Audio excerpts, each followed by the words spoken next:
श्रीगणेशाय नमः। श्रीनवदुर्गायै नमः। अथ देव्याः कवचं विनियोगः। ॐ अस्य श्री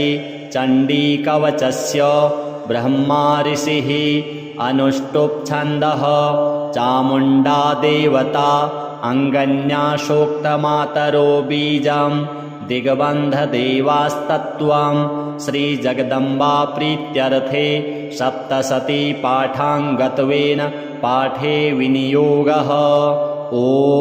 नमश्चण्डिकायै। मार्कण्डेय उवाच। ॐ यद्गुह्यं परमं लोके सर्वरक्षाकरं नृणां यन्न कस्यचिदाख्यातं तन्मे ब्रूहि पितामह। ब्रह्मोवाच। अस्ति गुह्यतमं विप्र सर्वभूतोपकारकं देव्यास्तु कवचं पुण्यं तच्छृणुष्व महामुने।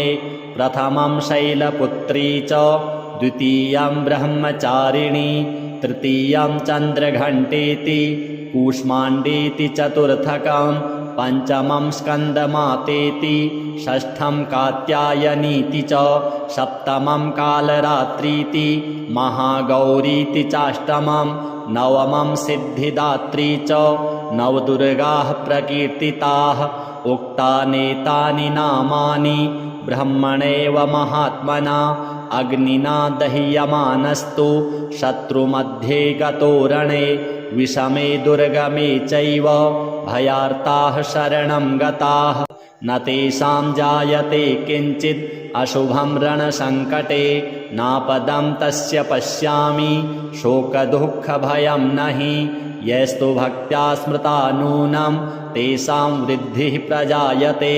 ये त्वां स्मरन्ति देवेशि रक्षसे तान्न संशयः। प्रेतसंस्था तु चामुण्डा वाराही महिषासना ऐन्द्री गजसमारूढा वैष्णवी गरुडासना माहेश्वरी वृषारूढा कौमारी शिखिवाहना लक्ष्मीः पद्मासना देवी पद्महस्ता हरिप्रिया श्वेतरूपधरा देवी ईश्वरी वृषवाहना ब्राह्मी हंससमारूढा सर्वाभरणभूषिता इत्येता मातरः सर्वाः सर्वयोगसमन्विताः नानाभरणशोभाढ्या नानारत्नोपशोभिताः दृश्यन्ते रथमारूढा देव्यः क्रोधसमाकुलाः शङ्खं चक्रं गदां शक्तिं हलं च मुशलायुधं खेटकं तोमरं चैव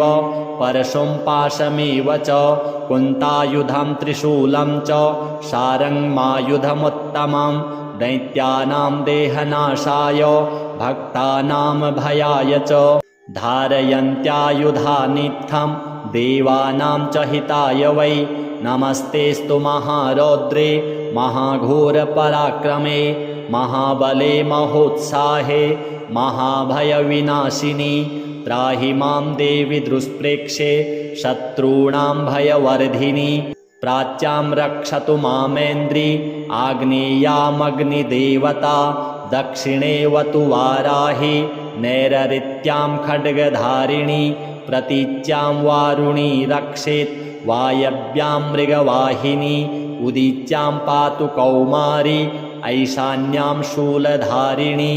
ऊर्ध्वं ब्रह्माणि मे रक्षेत् अधस्ताद्वैष्णवी तथा एवं दश दिशो रक्षेत् चामुण्डा शववाहना जया मे चाग्रतः पातु विजया पातु पृष्ठतः अजिता वाम पार्श्वे तु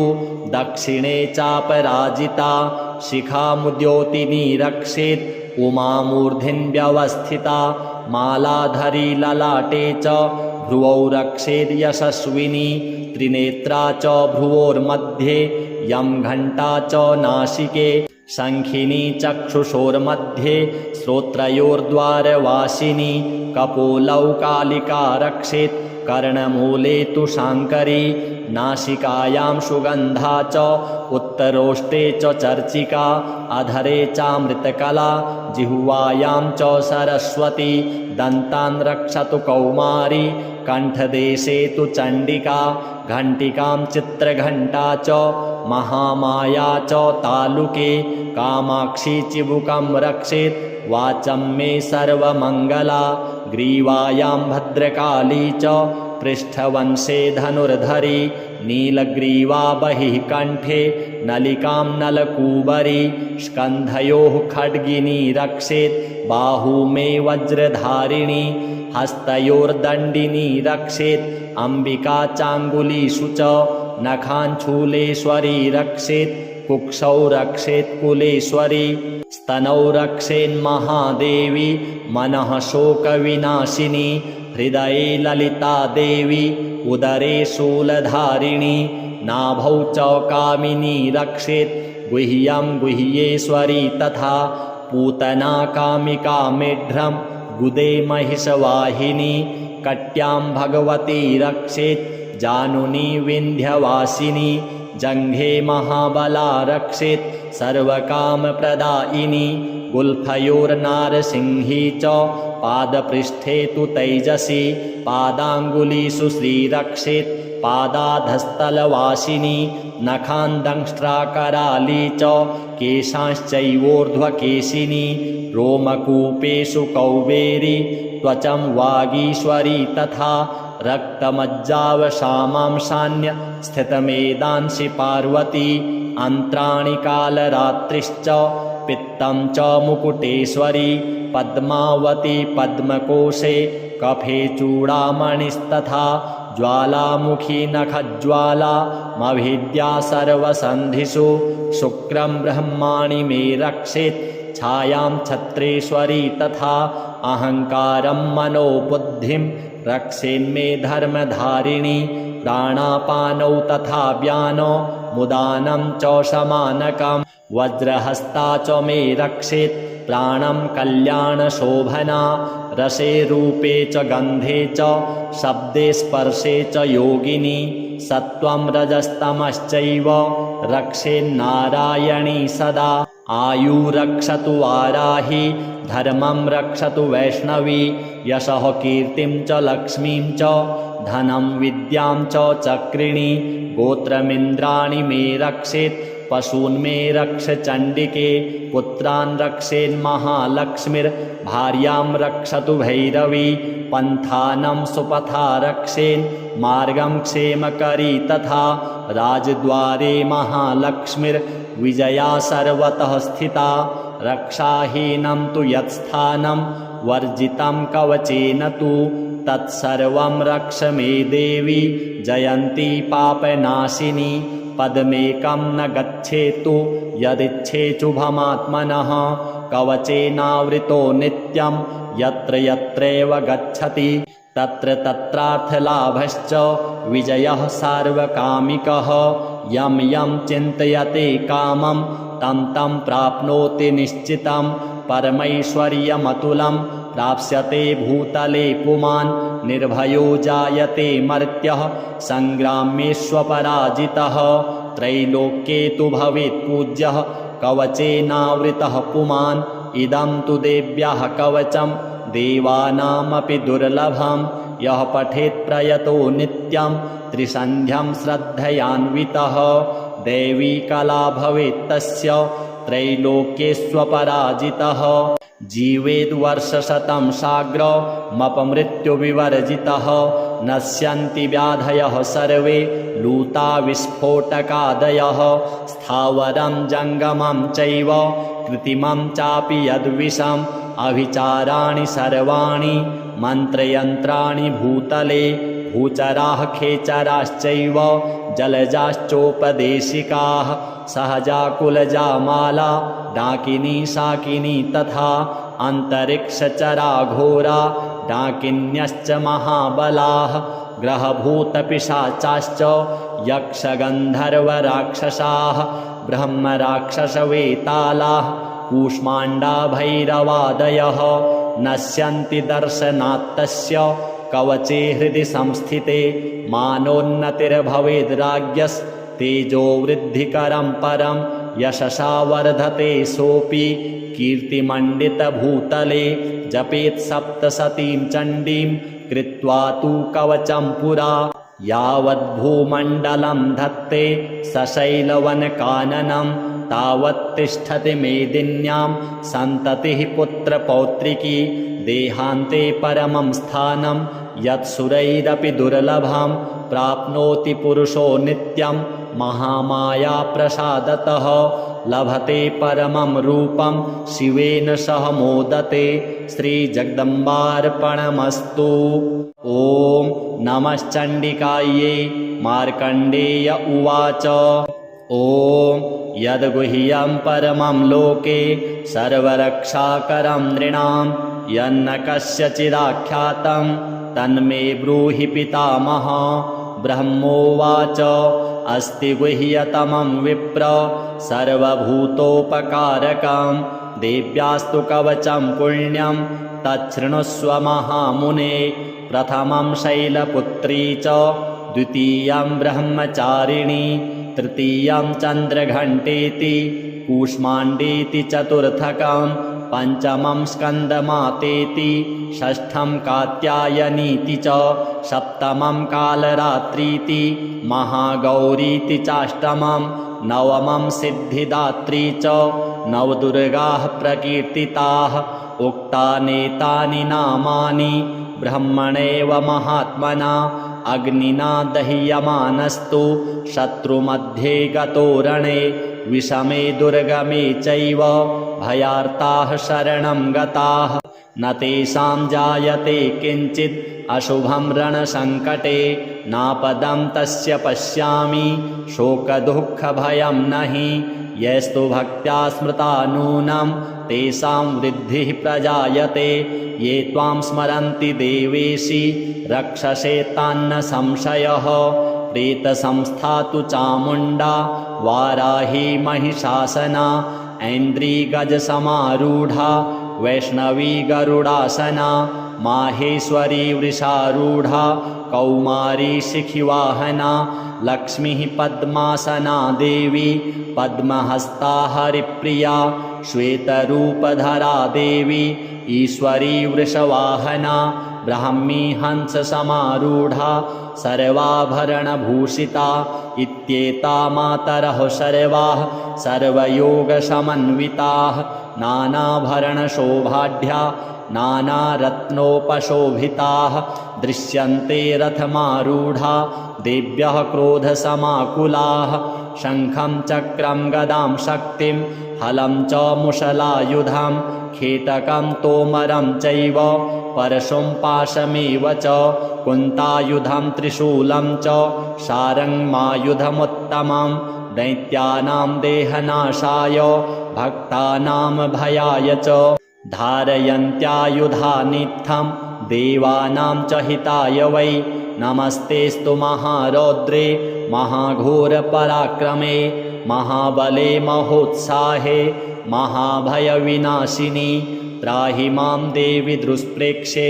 शत्रूणां भयवर्धिनी प्राच्यां रक्षतु मामेन्द्री आग्नेयामग्निदेवता दक्षिणेवतु वाराही नैररित्यां खड्गधारिणी प्रतीच्यां वारुणी रक्षेत् वायव्यां मृगवाहिनी उदीच्यां पातु कौमारी ऐशान्यां शूलधारिणी ऊर्ध्वं ब्रह्माणि मे रक्षेत् अधस्ताद्वैष्णवी तथा एवं 10 दिशो रक्षेत् चामुण्डा शववाहना जया मे चाग्रतः पातु विजया पातु पृष्ठतः अजिता वामपार्श्वे तु दक्षिणे चापराजिता शिखामुद्योतिनी रक्षेत् उमामूर्ध्नि व्यवस्थिता मालाधरी ललाटे च भ्रुवौ रक्षेद् यशस्विनी त्रिनेत्रा च भ्रुवोर्मध्ये यं घण्टा च नासिके शङ्खिनी चक्षुषोर्मध्ये श्रोत्रयोर्द्वारवासिनी कपोलौ कालिका रक्षेत् कर्णमूले तु शाङ्करी नासिकायां सुगन्धा च उत्तरोष्टे च चर्चिका अधरे चामृतकला जिह्वायां च सरस्वती दन्तान् रक्षतु कौमारी कण्ठदेशे तु चण्डिका घण्टिकां चित्रघण्टा च महामाया च तालुके कामाक्षी चिबुकं रक्षेत् वाचं मे सर्वमङ्गला ग्रीवायां भद्रकाली च पृष्ठवंशे धनुर्धरी नीलग्रीवा बहिः कण्ठे नलिकां नलकूबरी स्कन्धयोः खड्गिनी रक्षेत् बाहू मे वज्रधारिणी हस्तयोर्दण्डिनी रक्षेत् अम्बिका चाङ्गुलीषु च नखाञ्छूलेश्वरी रक्षेत् कुक्षौ रक्षेत् कुलेश्वरी स्तनौ रक्षेन्महादेवी मनः शोकविनाशिनी हृदये ललिता देवी उदरे शूलधारिणी नाभौ च कामिनी रक्षेत् गुह्यं गुह्येश्वरी तथा पूतना कामिका मेढ्रं गुदे महिषवाहिनी कट्यां भगवती रक्षेत् जानुनी विन्ध्यवासिनी जङ्घे महाबला रक्षेत् सर्वकामप्रदायिनी गुल्फयोर्नारसिंही च पादपृष्ठे तु तैजसी पादाङ्गुलीषु श्रीरक्षेत् पादाधस्तलवासिनी नखान् दंष्ट्राकराली च केशांश्चैवोर्ध्वकेशिनी रोमकूपेषु कौबेरी त्वचं वागीश्वरी तथा रक्तमज्जावशामांशान्य स्थितमेदांसि पार्वती अन्त्राणि कालरात्रिश्च पित्तं च मुकुटेश्वरी पद्मावती पद्मकोशे कफे चूडामणिस्तथा ज्वालामुखी नखज्वाला मभिद्या सर्वसन्धिषु शुक्रं ब्रह्माणि मे रक्षेत् छायां छत्रेश्वरी तथा अहङ्कारं मनोबुद्धिं रक्षेन्मे धर्मधारिणी प्राणापानौ तथा व्यानो मुदानं च शमानकं वज्रहस्ता च मे रक्षेत् प्राणं कल्याणशोभना रसे रूपे च गन्धे च शब्दे स्पर्शे च योगिनी सत्त्वं रजस्तमश्चैव रक्षेन्नारायणी सदा आयु रक्षतु वाराही धर्मं रक्षतु वैष्णवी यशः कीर्तिं च लक्ष्मीं च धनं विद्यां च चक्रिणी गोत्रमिन्द्राणि मे रक्षेत् पशून् मे रक्ष चण्डिके पुत्रान् रक्षेन्महालक्ष्मीर्भार्यां रक्षतु भैरवी पन्थानं सुपथा रक्षेन् मार्गं क्षेमकरी तथा राजद्वारे महालक्ष्मीर्विजया सर्वतः स्थिता रक्षाहीनं तु यत्स्थानं वर्जितं कवचेन तु तत्सर्वं रक्ष मे देवी जयन्ती पापनाशिनी पदमेकं न गच्छेतु यदिच्छेचुभमात्मनः कवचेनावृतो नित्यं यत्र यत्रैव गच्छति तत्र तत्रार्थलाभश्च विजयः सार्वकामिकः यं यं चिन्तयते कामं तं तं प्राप्नोति निश्चितं परमैश्वर्यमतुलं प्राप्स्यते भूतले पुमान् निर्भयो जायते मर्त्यः सङ्ग्रामेष्वपराजितः त्रैलोक्ये तु भवेत् पूज्यः कवचेनावृतः पुमान् इदं तु देव्याः कवचं देवानामपि दुर्लभं यः पठेत् प्रयतो नित्यं त्रिसन्ध्यं श्रद्धयान्वितः दैवी कला भवेत् तस्य त्रैलोक्येष्वपराजितः जीवेद्वर्षशतं साग्रमपमृत्युविवर्जितः नश्यन्ति व्याधयः सर्वे लूता विस्फोटकादयः स्थावरं जङ्गमं चैव कृत्रिमं चापि यद्विषम् अभिचाराणि सर्वाणि मन्त्रयन्त्राणि भूतले भूचराः खेचराश्चैव जलजाश्चोपदेशिकाः सहजा कुलजा माला डाकिनी शाकिनी तथा अन्तरिक्षचराघोरा डाकिन्यश्च महाबलाः ग्रहभूतपिशाचाश्च यक्षगन्धर्वराक्षसाः ब्रह्मराक्षसवेतालाः कूष्माण्डा भैरवादयः नश्यन्ति दर्शनात्तस्य कवचे हृदि संस्थिते मानोन्नतिर्भवेद्राज्ञस्तेजो वृद्धिकरं परं यशसा वर्धते सोऽपि कीर्तिमण्डितभूतले जपेत् सप्तशतीं चण्डीं कृत्वा तु कवचं पुरा यावद्भूमण्डलं धत्ते सशैलवनकाननं तावत्तिष्ठति मेदिन्यां सन्ततिः पुत्रपौत्रिकी देहान्ते परमं स्थानं यत्सुरैरपि दुर्लभं प्राप्नोति पुरुषो नित्यं महामायाप्रसादतः लभते परमं रूपं शिवेन सह मोदते श्रीजगदम्बार्पणमस्तु। ॐ नमश्चण्डिकायै। मार्कण्डेय उवाच ॐ यद्गुह्यं परमं लोके सर्वरक्षाकरं नृणां यन्न कस्यचिदाख्यातं तन्मे ब्रूहि पितामह। ब्रह्मोवाच अस्ति गुह्यतमं विप्र सर्वभूतोपकारकं देव्यास्तु कवचं पुण्यं तच्छृणुष्व महामुने। प्रथमं शैलपुत्री च द्वितीयं ब्रह्मचारिणी तृतीयं चन्द्रघण्टेति कूष्माण्डेति चतुर्थकं पञ्चमं स्कन्दमातेति षष्ठं कात्यायनीति च सप्तमं कालरात्रीति महागौरीति चाष्टमं नवमं सिद्धिदात्री च नवदुर्गाः प्रकीर्तिताः। उक्तानेतानि नामानि ब्रह्मणेव महात्मना अग्निना दह्यमानस्तु शत्रुमध्ये गतो रणे विषमे दुर्गमे चैव भयार्ताः शरणं गताः न तेषां जायते किञ्चित् अशुभं रणसङ्कटे नापदं तस्य पश्यामि शोकदुःखभयं नहि यस्तु भक्त्या स्मृता नूनं तेषां वृद्धिः प्रजायते ये त्वां स्मरन्ति देवेशि रक्षसे तान्न संशयः। प्रेतसंस्था तु चामुण्डा वाराही महिषासना ऐन्द्री गजसमारूढा वैष्णवी गरुडासना माहेश्वरी वृषारूढा कौमारी शिखिवाहना लक्ष्मीः पद्मासना देवी पद्महस्ता हरिप्रिया श्वेतरूपधरा देवी ईश्वरी वृषवाहना ब्राह्मी हंससमारूढा सर्वाभरणभूषिता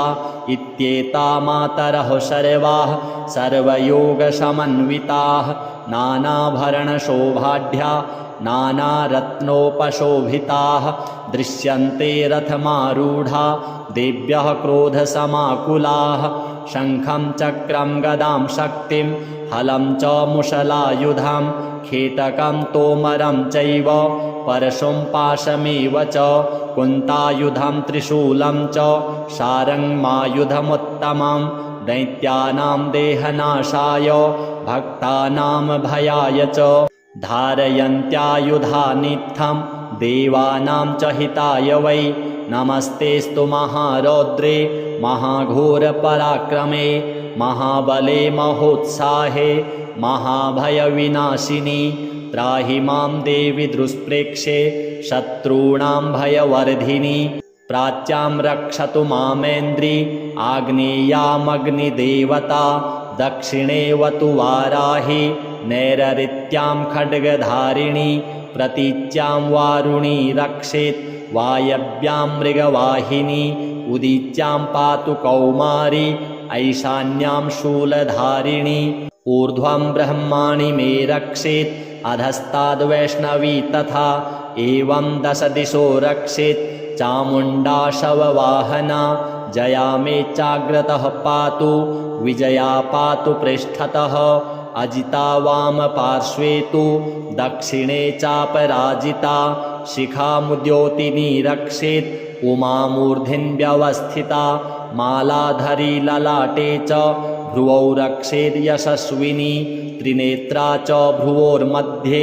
यं घण्टा च नासिके शङ्खिनी चक्षुषोर्मध्ये श्रोत्रयोर्द्वारवासिनी कपोलौ कालिका रक्षेत् कर्णमूले तु शाङ्करी नासिकायां सुगन्धा च उत्तरोष्टे च चर्चिका अधरे चामृतकला जिह्वायां च सरस्वती दन्तान् रक्षतु कौमारी कण्ठदेशे तु चण्डिका घण्टिकां चित्रघण्टा च महामाया च तालुके कामाक्षी चिबुकं रक्षेत् वाचं मे सर्वमङ्गला ग्रीवायां भद्रकाली च पृष्ठवंशे धनुर्धरी नीलग्रीवा बहिः कण्ठे नलिकां नलकूबरी स्कन्धयोः खड्गिनी रक्षेत् बाहू मे वज्रधारिणी हस्तयोर्दण्डिनी रक्षेत् अम्बिका चाङ्गुलीषु च नखाञ्छूलेश्वरी रक्षेत् कुक्षौ रक्षेत् कुलेश्वरी स्तनौ रक्षेन्महादेवी मनः शोकविनाशिनी हृदये ललिता देवी उदरे शूलधारिणी नाभौ च कामिनी रक्षेत् गुह्यं गुह्येश्वरी तथा पूतना कामिका मेढ्रं गुदे महिषवाहिनी कट्यां भगवती रक्षेत् जानुनी विन्ध्यवासिनी जङ्घे महाबला रक्षेत् सर्वकामप्रदायिनी गुल्फयोर्नारसिंही च पादपृष्ठे तु तैजसी पादाङ्गुलीषु श्रीरक्षेत् पादाधस्थलवासिनी नखान्दंष्ट्राकराली च केशांश्चैवोर्ध्वकेशिनी रोमकूपेषु कौबेरी त्वचं वागीश्वरी तथा रक्तमज्जावशामांशान्य स्थितमेदांसि पार्वती अन्त्राणि कालरात्रिश्च पित्तं च मुकुटेश्वरी पद्मावती पद्मकोशे कफे चूडामणिस्तथा ज्वालामुखी नखज्वाला मभिद्या सर्वसन्धिषु शुक्रं ब्रह्माणि मे रक्षेत् छायां छत्रेश्वरी तथा अहङ्कारं मनोबुद्धिं रक्षेन्मे धर्मधारिणी प्राणापानौ तथा व्यानो मुदानं च शमानकं वज्रहस्ता च मे रक्षेत् प्राणं कल्याणशोभना रसे रूपे च गन्धे च शब्दे स्पर्शे च योगिनी सत्त्वं रजस्तमश्चैव रक्षेन्नारायणी सदा आयु रक्षतु वाराही धर्मं रक्षतु वैष्णवी यशः कीर्तिं च लक्ष्मीं च धनं विद्यां च चक्रिणी गोत्रमिन्द्राणि मे रक्षेत् पशून् मे रक्ष चण्डिके पुत्रान् रक्षेन्महालक्ष्मीर्भार्यां रक्षतु भैरवी पन्थानं सुपथा रक्षेन् मार्गं क्षेमकरी तथा राजद्वारे महालक्ष्मीर्विजया सर्वतः स्थिता रक्षाहीनं तु यत्स्थानं वर्जितं कवचेन तु तत्सर्वं रक्ष मे देवी जयन्ती पापनाशिनी पदमेकं न गच्छेतु यदिच्छेचुभमात्मनः कवचेनावृतो नित्यं यत्र यत्रैव गच्छति तत्र तत्रार्थलाभश्च विजयः सार्वकामिकः यं यं चिन्तयते कामं तं तं प्राप्नोति निश्चितं परमैश्वर्यमतुलं प्राप्स्यते भूतले पुमान् निर्भयो जायते मर्त्यः सङ्ग्राम्येष्वपराजितः त्रैलोक्ये तु भवेत् पूज्यः कवचेनावृतः पुमान् इदं तु देव्याः कवचं देवानामपि दुर्लभं यः पठेत् प्रयतो नित्यं त्रिसन्ध्यं श्रद्धयान्वितः दैवी कला भवेत् तस्य त्रैलोक्येष्वपराजितः जीवेद्वर्षशतं साग्रमपमृत्युविवर्जितः नश्यन्ति व्याधयः सर्वे लूता विस्फोटकादयः स्थावरं जङ्गमं चैव कृत्रिमं चापि यद्विषम् अभिचाराणि सर्वाणि मन्त्रयन्त्राणि भूतले भूचराः खेचराश्चैव जलजाश्चोपदेशिकाः सहजा कुलजा माला डाकिनी शाकिनी तथा अन्तरिक्षचराघोरा डाकिन्यश्च महाबलाः ग्रहभूतपिशाचाश्च यक्षगन्धर्वराक्षसाः ब्रह्मराक्षसवेतालाः कूष्माण्डा भैरवादयः नश्यन्ति दर्शनात्तस्य कवचे हृदि संस्थिते मानोन्नतिर्भवेद्राज्ञस्तेजो वृद्धिकरं परं यशसा वर्धते सोऽपि कीर्तिमण्डितभूतले जपेत् सप्तशतीं चण्डीं कृत्वा तु कवचं पुरा यावद्भूमण्डलं धत्ते सशैलवनकाननं तावत् तिष्ठति मेदिन्यां सन्ततिः पुत्रपौत्रिकी देहान्ते परमं स्थानं यत्सुरैरपि दुर्लभं प्राप्नोति पुरुषो नित्यं महामाया प्रसादतः लभते परमं रूपं शिवेन सह मोदते। श्रीजगदम्बार्पणमस्तु। ॐ नमश्चण्डिकायै। मार्कण्डेय उवाच ॐ यद्गुह्यं परमं लोके सर्वरक्षाकरं नृणां यन्न कस्यचिदाख्यातं तन्मे ब्रूहि पितामह। ब्रह्मोवाच अस्ति गुह्यतमं विप्र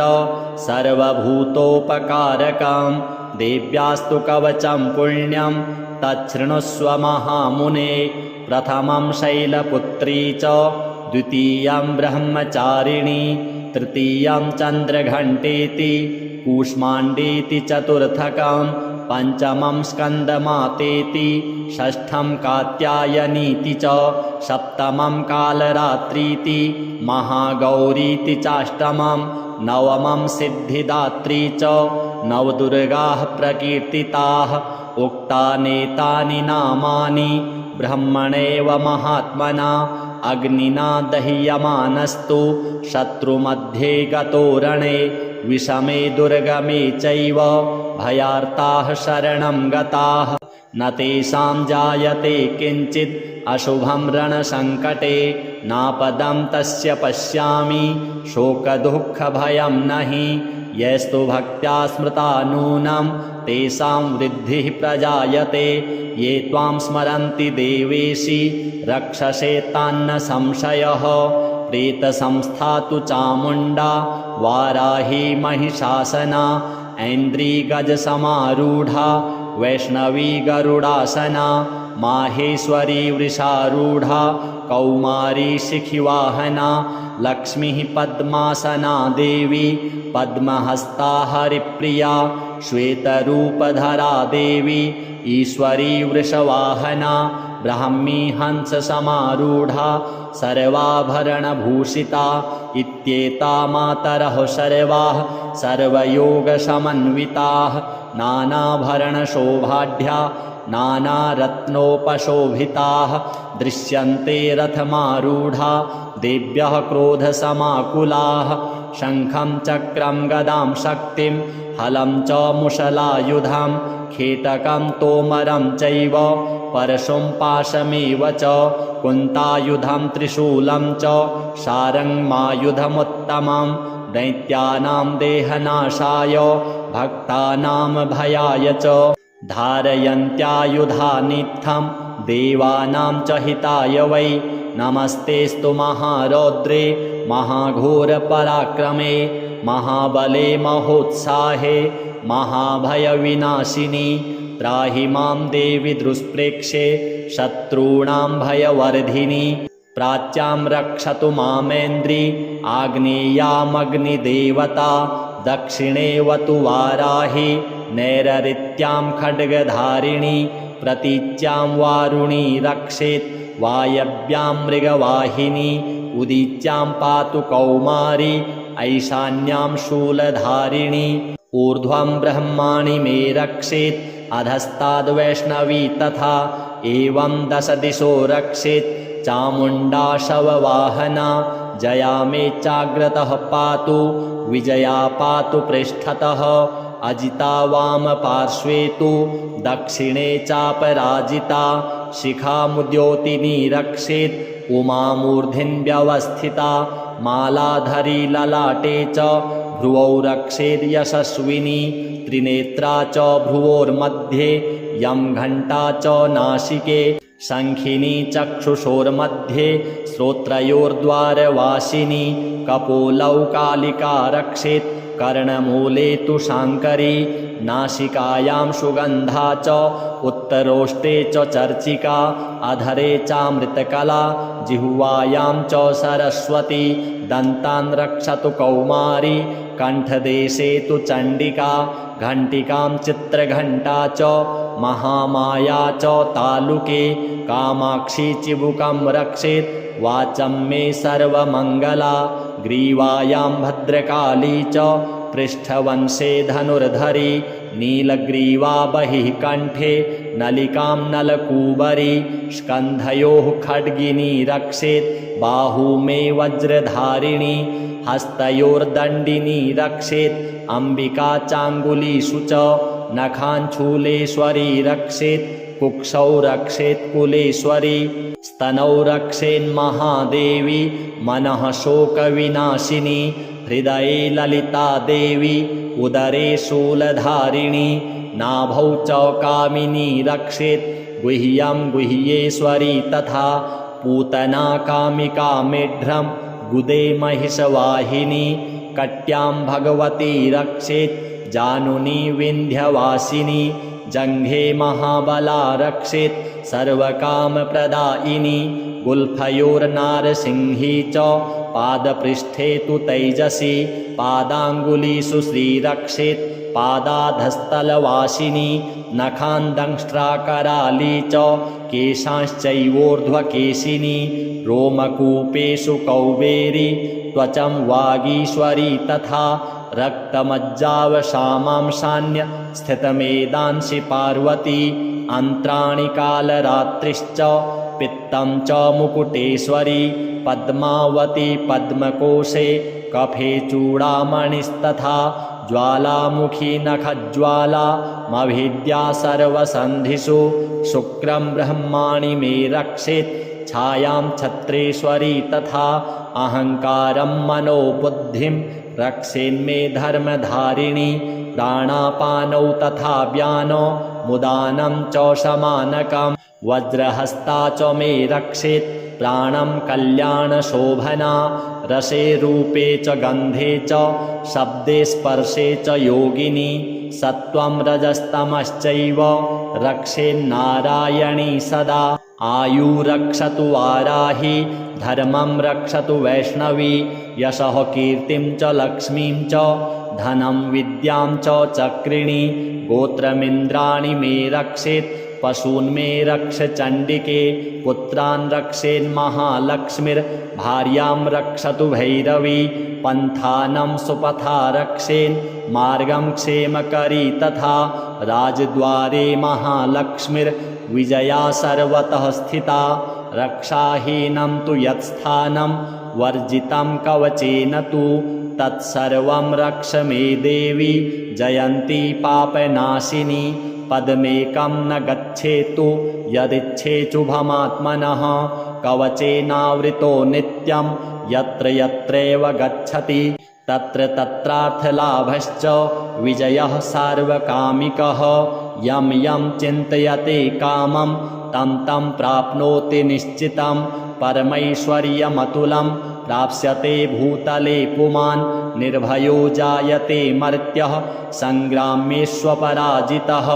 त्रैलोक्ये तु भवेत् पूज्यः कवचेनावृतः पुमान् इदं तु देव्याः कवचं देवानामपि दुर्लभं यः पठेत् प्रयतो नित्यं त्रिसन्ध्यं श्रद्धयान्वितः दैवी कला भवेत् तस्य त्रैलोक्येष्वपराजितः जीवेद्वर्षशतं साग्रमपमृत्युविवर्जितः नश्यन्ति व्याधयः सर्वे लूता विस्फोटकादयः स्थावरं जङ्गमं चैव कृत्रिमं चापि यद्विषम् अभिचाराणि सर्वाणि मन्त्रयन्त्राणि भूतले भूचराः खेचराश्चैव जलजाश्चोपदेशिकाः सहजाकुलजामाला डाकिनी शाकिनी तथा अन्तरिक्षचराघोरा डाकिन्यश्च महाबलाः ग्रहभूतपिशाचाश्च यक्षगन्धर्वराक्षसाः ब्रह्मराक्षसवेतालाः कूष्माण्डा भैरवादयः नश्यन्ति दर्शनात्तस्य कवचे हृदि संस्थिते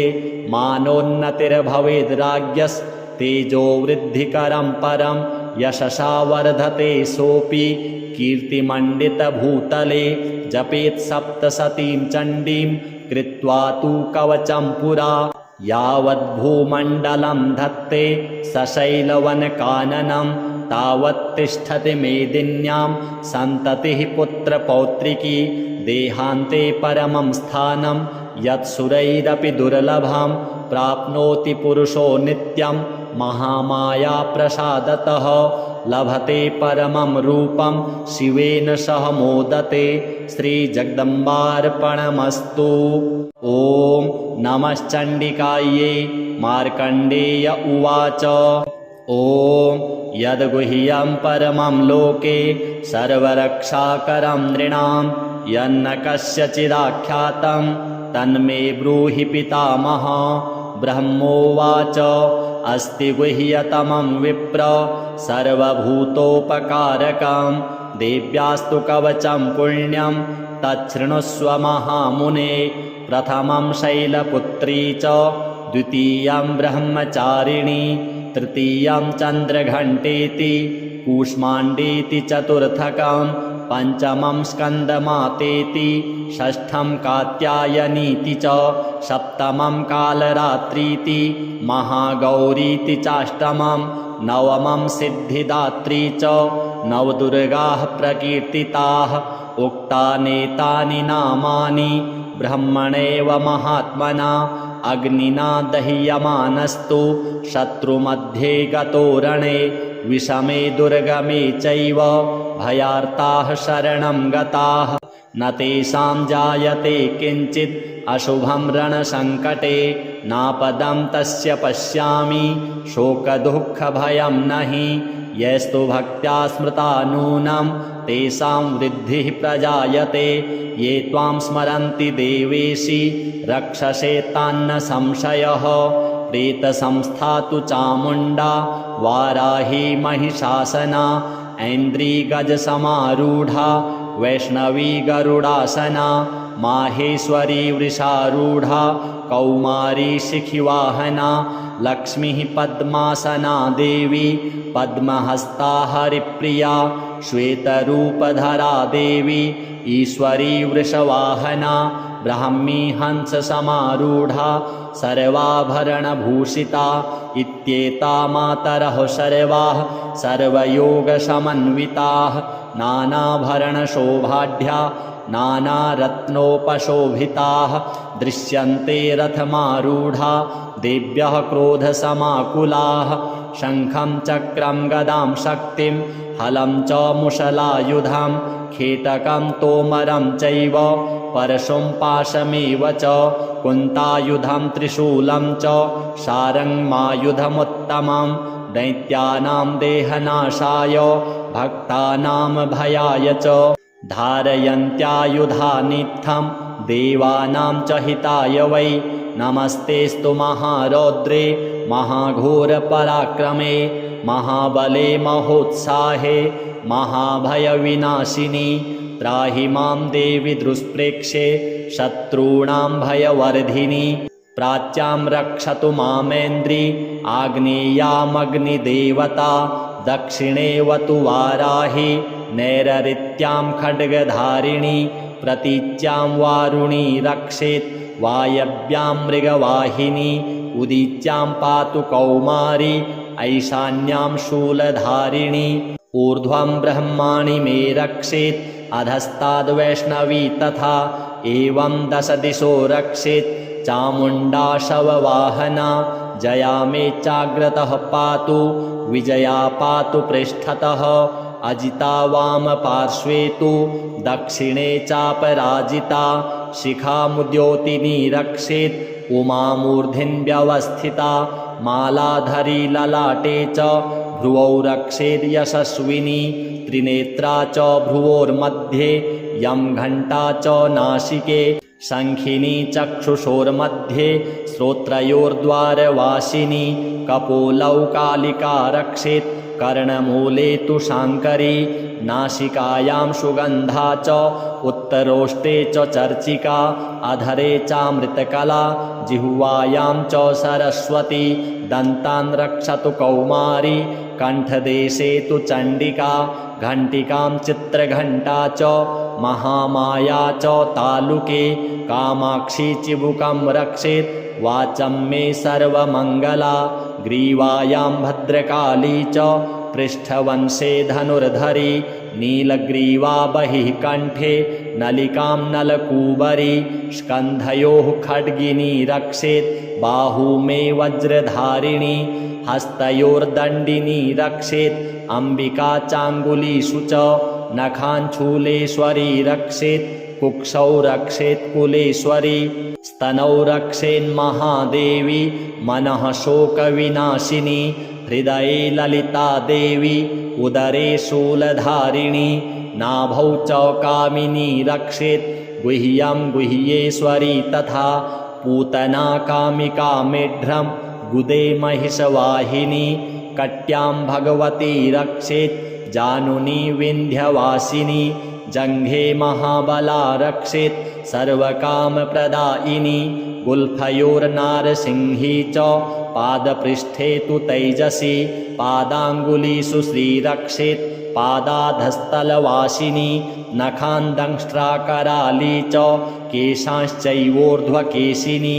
रोमकूपेषु कौबेरी त्वचं वागीश्वरी तथा रक्तमज्जावशामांशान्य स्थितमेदांसि पार्वती अन्त्राणि कालरात्रिश्च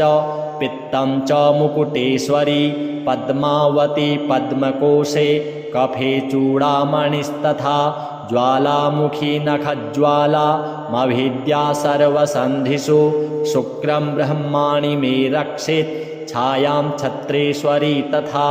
अहङ्कारं मनोबुद्धिं रक्षेन्मे धर्मधारिणी प्राणापानौ तथा व्यानो मुदानं च शमानकं वज्रहस्ता च मे रक्षेत् प्राणं कल्याणशोभना रसे रूपे च गन्धे च शब्दे स्पर्शे च योगिनी सत्त्वं रजस्तमश्चैव रक्षेन्नारायणी सदा आयु रक्षतु वाराही धर्मं रक्षतु वैष्णवी यशः कीर्तिं च लक्ष्मीं च धनं विद्यां च चक्रिणी गोत्रमिन्द्राणि मे रक्षेत् पशून् मे रक्ष चण्डिके पुत्रान् रक्षेन्महालक्ष्मीर्भार्यां रक्षतु भैरवी पन्थानं सुपथा रक्षेन् मार्गं क्षेमकरी तथा राजद्वारे महालक्ष्मीर्विजया सर्वतः स्थिता रक्षाहीनं तु यत्स्थानं वर्जितं कवचेन तु तत्सर्वं रक्ष मे देवी जयन्ती पापनाशिनी पदमेकं न गच्छेतु यदिच्छेचुभमात्मनः कवचेनावृतो नित्यं यत्र यत्रैव गच्छति तत्र तत्रार्थलाभश्च विजयः सार्वकामिकः यं यं चिन्तयते कामं तं तं प्राप्नोति निश्चितं परमैश्वर्यमतुलं प्राप्स्यते भूतले पुमान् निर्भयो जायते मर्त्यः सङ्ग्रामेष्वपराजितः त्रैलोक्ये तु भवेत् पूज्यः कवचेनावृतः पुमान् इदं तु देव्याः कवचं देवानामपि दुर्लभं यः पठेत् प्रयतो नित्यं त्रिसन्ध्यं श्रद्धयान्वितः दैवी कला भवेत् तस्य त्रैलोक्येष्वपराजितः जीवेद्वर्षशतं साग्रमपमृत्युविवर्जितः नश्यन्ति व्याधयः सर्वे लूता विस्फोटकादयः स्थावरं जङ्गमं चैव कृत्रिमं चापि यद्विषम् अभिचाराणि सर्वाणि मन्त्रयन्त्राणि भूतले भूचराः खेचराश्चैव जलजाश्चोपदेशिकाः सहजा कुलजा माला डाकिनी शाकिनी तथा